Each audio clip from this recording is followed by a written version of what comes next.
Hello students, welcome back to my YouTube channel professor Shubham Tiwari. बात करेंगे आज आपके #19 TY BCom semester 5 and FY semester 1 का जो सीरीज चालू हुआ है कॉस्ट अकाउंटिंग का। ये हमारा लेक्चर नंबर 18 है, #19 है। जो बच्चा डायरेक्टली ये वीडियो देख रहे हैं उनको कोई कंफ्यूजन ना क्रिएट हो, इसलिए सबसे बेस्ट है आप प्लेलिस्ट में जाके देख सकते हो।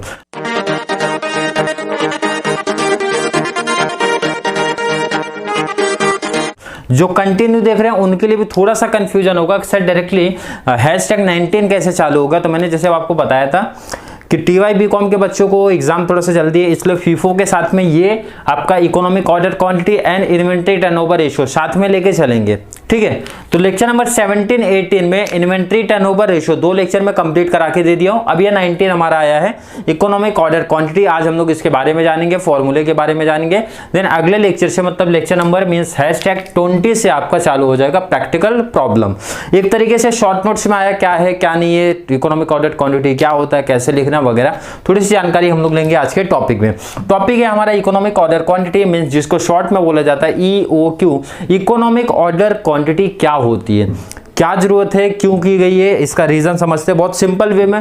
पहले से इसीलिए लिख के रख लिया ताकि वीडियो बहुत ज्यादा हमारी लेंदी ना हो और शॉर्ट वे में आपको समझ में आ जाए। बहुत बड़े डिटेल भी नहीं लिखो, बहुत सिंपल से कैलकुलेशन लिखो। नंबर 1, एक प्रॉब्लम एराइज होती है किसी भी मैन्युफैक्चरिंग जो हमारी ऑर्गेनाइजेशन होती है उसके लिए एक बहुत बड़ी प्रॉब्लम क्रिएट होती है कि जो मेरा ऑर्डर क्वांटिटी है वो क्या रखा जाए। मतलब अगर साल में 10,000 यूनिट्स की मुझे जरूरत है तो मैं उसको 1,000 करके मंगा लूं तो चलेगा, 2,000 करके मंगा लूं तो चलेगा, 2,500 का ऑर्डर दे दूं 4 ऑर्डर में दे दूं तो चलेगा, 5,000 के 2 ऑर्डर दे दूं तो चलेगा, 10,000 के एक ही ऑर्डर दे दूं तो चलेगा। मतलब ध्यान से समझना, सबसे बड़ी प्रॉब्लम और यहीं से इकोनॉमिक ऑर्डर क्वांटिटी की एराइज होना चालू होता है। पहली प्रॉब्लम ये क्रिएट होती है किसी भी ऑर्गेनाइजेशन के लिए कि भाई ऑर्डर क्वांटिटी हमारा क्या रहेगा। मतलब ऑर्डर क्वांटिटी बोले तो क्या, एक टाइम में कितना ऑर्डर देना है, ये प्रॉब्लम एराइज होता है। तो उसको एराइज, इसकी प्रॉब्लम सॉल्व करने के लिए थोड़ा सा इसका समझते हैं कॉन्सेप्ट। जब कोई चीज किसी मटेरियल का आप ऑर्डर देते हो तो 2 कॉस्ट हमारी एराइज होती है। इंपॉर्टेंट चीज है, ध्यान रखना, 2 कॉस्ट हमारी एराइज होती है। फर्स्ट हमारी होती है ऑर्डरिंग कॉस्ट, सेकेंड हमारी होती है कैरिंग कॉस्ट। दोनों कॉस्ट को ध्यान में रखना है, ध्यान से रखना। 2 कॉस्ट होती है हमारी। एक तो ऑर्डरिंग कॉस्ट, नाम बता रहे देखो ऑर्डरिंग कॉस्ट, ये तो ऑर्डर जितना ज्यादा बढ़ेगा उतना कॉमन सी बात है ऑर्डरिंग कॉस्ट भी हमारा क्या होगा, बढ़ने वाला है।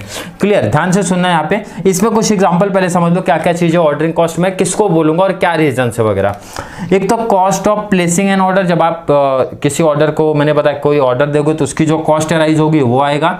कॉस्ट ऑफ ट्रांसपोर्टेशन भी इसमें आता है, कॉमन सी बात है, जितना ज्यादा नंबर ऑफ ऑर्डर के ऊपर डिपेंड रहता है ये। कॉस्ट ऑफ रिसीविंग गुड्स, जितना गुड्स आप रिसीव करोगे उसकी कॉस्ट आ जाएगा। कॉस्ट ऑफ इंस्पेक्शन गुड्स, मतलब जब आप उसको जांच पड़ताल करने वाले गुड्स की, तो उसका भी कॉस्ट किस में आएगा, हमारा ऑर्डरिंग कॉस्ट में आएगा। एंड कैरिंग कॉस्ट में क्या क्या आएगा, ध्यान से रखना।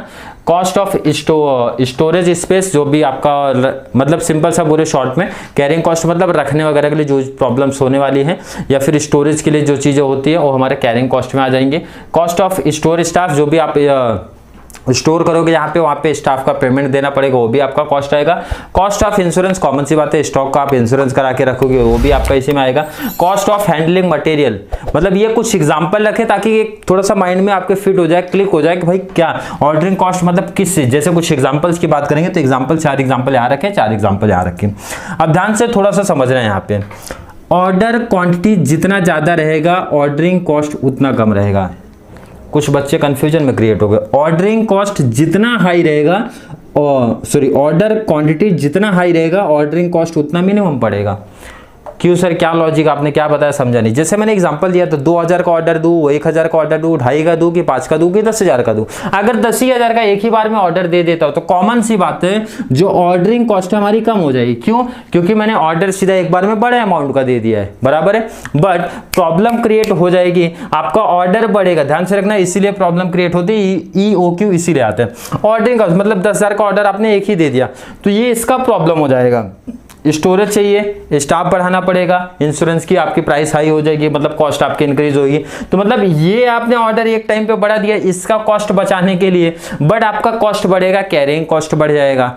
ध्यान से समझे कि नहीं क्या बोल रहा हूँ। ऑर्डर क्या क्या आपने सोचा कि साल भर का जब 10,000 यूनिट्स लगता है तो मैं काम करता हूँ 10,000 यूनिट्स एक ही बार में ऑर्डर दे देता हूँ, तो आपने अपना ऑर्डरिंग कॉस्ट तो बचा लिया, उस टाइम पे कम हुआ आपका, बट प्रॉब्लम होगा कि आपका ये कॉस्ट इंक्रीज हो जाएगा। समझे कि नहीं? हाँ सर समझ में आया कि अगर ऑर्डरिंग कॉस्ट क्वांटिटी जितना हाई रहेगा, मतलब जितने नंबर ऑफ, मतलब सिंपल वे में बोलूं तो जितना बड़े साइज का आप ऑर्डर दोगे ऑर्डरिंग कॉस्ट उतनी मिनिमाइज होगी। जितना उल्टा कर दो, ऑर्डरिंग कॉस्ट जितना लो करोगे उतना ज़्यादा ऑर्डरिंग कॉस्ट बढ़ेगा। मतलब दोनों के बीच में कौन सा रिलेशन है सर? इनवर्स रिलेशन है। किसके बीच में? ऑर्डर क्वांटिटी के बीच में एंड ऑर्डरिंग कॉस्ट के बीच में। समझा? हाँ सर बिल्कुल समझा। अब थोड़ा सा यहाँ पे बात करोगे, ऑर्डर क्वांटिटी जितना ज़्यादा हाई रहेगा कैरिंग कॉस्ट उतना ज़्यादा क्या होगा? इंक्रीज होगा। ध्यान से रखना, अभी क्या बताया था मैंने यहाँ पे, जैसे 10,000 यूनिट्स का ऑर्डर एक ही बार में दे दिया तो सबकी कॉस्ट आपकी बढ़ जाएगी। क्यों सर, कैसे बढ़ेगी? एक तो स्टोरेज फिर आपको ज़्यादा चाहिए भाई, 10,000, जैसे छोटा सा रूम है मेरा तो 2,000 क्वांटिटी का मान लो ऐसा इसमें आ जाता है, मैं 10,000 एक साथ में दूंगा तो ऐसे मुझे 5 रूम चाहिए।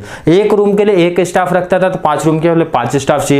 इंश्योरेंस का इसको जो करा हुआ है, इंश्योरेंस जो प्रीमियम में पेड करता था 2,000 था तो कॉमन सी बात है 10,000 हो जाएगा। मतलब सिंपल सा क्या है, ऑर्डर क्वांटिटी जितना ज़्यादा बड़ा रहेगा हमारी कैरिंग कॉस्ट उतना ज़्यादा क्या रहेगी? इंक्रीज होगी। उसका अपोजिट कर दो, ऑर्डर क्वांटिटी जितना ज़्यादा लो करोगे कैरिंग कॉस्ट उतना ज़्यादा कम होगी। क्लियर कि नहीं? तो ये दोनों के बीच में कौन सा रिलेशन है सर? पॉजिटिव रिलेशन है। कौन सा रिलेशन है? पॉजिटिव। तो प्रॉब्लम ये क्रिएट हुआ कि सर ऑर्डरिंग कॉस्ट अगर मैं ज़्यादा रखता हूँ, मतलब ये रखूंगा तो ये मेरा कम होएगा, मीन्स ऑर्डरिंग कॉस्ट कम होएगा, बट कैरिंग कॉस्ट हमारा क्या हो रहा है वहाँ पे बढ़ रहा है। बट अगर उल्टा मैं कर दूँ तो हमारा कैरिंग कॉस्ट तो कम होगा बट ऑर्डरिंग कॉस्ट बढ़ जाएगा। तो ये प्रॉब्लम का सोल्यूशन कैसे निकलेगा? तो प्रॉब्लम का सोल्यूशन निकाला इकोनॉमिक ऑर्डर क्वांटिटी ने। इन्होंने बोला भाई कि मैं एक ऐसा ऑर्डर फिक्स कर दूंगा, एक ऐसा ऑर्डर फिक्स कर दूंगा आपके लिए जिसमें आपका ordering cost as well as carrying cost भी मिनिमाइज हो जाएगा। ध्यान से सुनना क्या बोल रहा हूं। ऑर्डर क्वांटिटी इतना करूंगा, इतने ऑर्डर में क्वांटिटी कर दूंगा, इतने ऑर्डर क्वांटिटी में ऑर्डर दे दूंगा, इतने क्वांटिटी में ऑर्डर दे दूंगा कि आपका मिनिमाइज हो जाएगा both cost. Both cost means आपका ordering cost and carrying cost. यही चीज हमको सिखाता है और यही चीज हम लोग प्रैक्टिकल में सीखेंगे कि भाई 1,000 वाला ऑर्डर दो कि 2 कि 2.5 कि 5 कि 10। तो ये हमारा प्रैक्टिकल चलेगा तो हम लोग सीखेंगे कि एग्जैक्ट क्या ऑर्डर देना रहता है। अब यहाँ पे ध्यान रखना, थोड़ी सी और डिटेल में दे के रखा, कुछ अजम्पशन भी है इनकी जो शॉर्ट में मैंने लिख के रखा है। और ये मेरा और लिखने का ऑब्जेक्टिव ये था कि थ्योरेटिकल पार्ट आएगा तो आप इस तरीके से लिख सकते हो, प्रेजेंटेशन जैसा दिया गया, नॉलेज थोड़ा सा इसकी भी होनी चाहिए, फॉर्मूला दिया बस, टॉपिक थ्योरी में इससे ज़्यादा डिटेल और कुछ नहीं लिखना है। अजम्पशन क्या बोलता है सर कि क्वांटिटी हम लोग को पहले से पता होनी चाहिए, जो क्वांटिटी आप ऑर्डर दे रहे हो ये हमको पहले से ईयर की पता होनी चाहिए। जैसे मैंने एग्जाम्पल लिया था 10,000 ऑर्डर का, तो ये बोल रहा है कि मुझे पहले से इन्फॉर्मेशन होनी चाहिए, वो चीज क्वांटिटी के बारे में नॉलेज पहले से ही होनी चाहिए। सेकेंड क्या बोला, कॉस्ट पर यूनिट का भी नॉलेज होना चाहिए और वो कांस्टेंट होना चाहिए, उसमें फ्लक्चुएशन नहीं दिखाई देना चाहिए। मतलब जब मैं पता करने गया 10,000 यूनिट चाहिए था मुझे at the rate of 10 per unit, तो ऐसा नहीं होना चाहिए 2 महीने के बाद वो इंक्रीमेंट होना चाहिए। ये बोल रहे हैं कि कॉस्ट पर यूनिट हमारी पहले से इंफॉर्मेशन होनी चाहिए अपने को और वो कांस्टेंट भी होनी चाहिए। थर्ड अजम्पशन क्या बोल रहा है, both cost known as constant. Both cost बोले तो क्या, आपका जो 2 कॉस्ट आप पढ़े हो, बोले हमको पहले से पता होना चाहिए ऑर्डरिंग कॉस्ट क्या पढ़ने वाला है अपने को, कैरिंग कॉस्ट क्या पढ़ने वाला है, और उसमें भी ध्यान रखना कॉस्ट भी क्या होनी चाहिए, कांस्टेंट होनी चाहिए। लास्ट बोला lead time is 0। Lead time मतलब जैसे कोई हम लोग ने अभी का प्लान किया है तो ऐसा नहीं 4 महीने बाद लेके आएंगे, मीन्स इमीडिएट एक्शन लेंगे, इमीडिएट परचेस करेंगे। 4 अजम्पशन लेके चलते हैं, ये चारों अजम्पशन आप थोड़ा सा ध्यान रख लेना। अब इंपॉर्टेंट है थोड़ा सा इसका फॉर्मूला, तो फॉर्मूला मैं पहले ही कराया हूं, इंट्रोडक्शन वाले पार्ट में कराया था, बट फिर भी यहां पे कर देता हूं। ये फॉर्मूला दिया था विल्सन ने। फॉर्मूला क्या है सर, √2AO अपॉन में C। क्या है, √2AO अपॉन में C। एक तो ये फॉर्मूला मेथड है, दूसरा हमारा टेबल मेथड है, क्योंकि इसके बाद टेबल मेथड ही जो हमारा पहला प्रैक्टिकल टॉपिक चालू होगा तो टेबल मेथड ही आएगा, फॉर्मूला मेथड सबसे लास्ट टॉपिक में जाएगा। √2AO, A मीन्स हमारा हो जाता है एनुअल कंजम्पशन। A मीन्स यहाँ पे अगर बोला जाएगा तो annual consumption. O means sir क्या हो जाएगा, ऑर्डरिंग कॉस्ट हमारा हो जाएगा। एंड सी मीन्स सर हमारा क्या हो जाएगा, कैरिंग कॉस्ट हो जाएगा।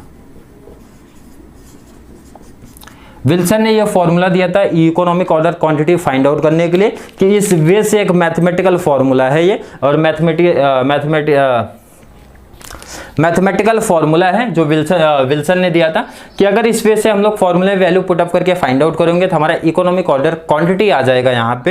एंड सेकंड हमारा टेबल मेथड था। टेबल मेथड में हम लोग क्या करेंगे, ordering cost carrying cost match करेंगे, किस ऑर्डर पे वो सबसे मिनिमाइज हो रहा है देन उसका सिलेक्शन हो जाएगा। तो टेबल मेथड तो एकदम आसानी मीन्स इजी कॉन्सेप्ट है क्योंकि ऑर्डरिंग कॉस्ट कैरिंग कॉस्ट हर एक चीज पे मतलब 1000 पे भी 2000 पे भी 2500 पे 5000 और 10000 पे दोनों को मिलाएंगे, जहां पे दोनों कॉस्ट मिला के सबसे कम कॉस्ट पड़ने वाला है उसी को सेलेक्ट करेंगे, वही हमारा इकोनॉमिक ऑर्डर क्वांटिटी हो जाएगा। तो आई होप आपको ये थ्योरेटिकल पार्ट समझ में आया होगा, इकोनॉमिक ऑर्डर क्वांटिटी क्या होता है, क्या उनकी अजम्पशन है एंड टेबल मेथड, एंड उसके प्रैक्टिकल तो बाद में देखेंगे। फिलहाल आपको ये समझ होगा कि एक फॉर्मूला मेथड है, एक टेबल मेथड है। फिर भी कोई डाउट कंफ्यूजन आपको अगर क्रिएट होता है तो कमेंट बॉक्स खुला रखा गया है सर, उसमें कमेंट जाके कर सकते हो।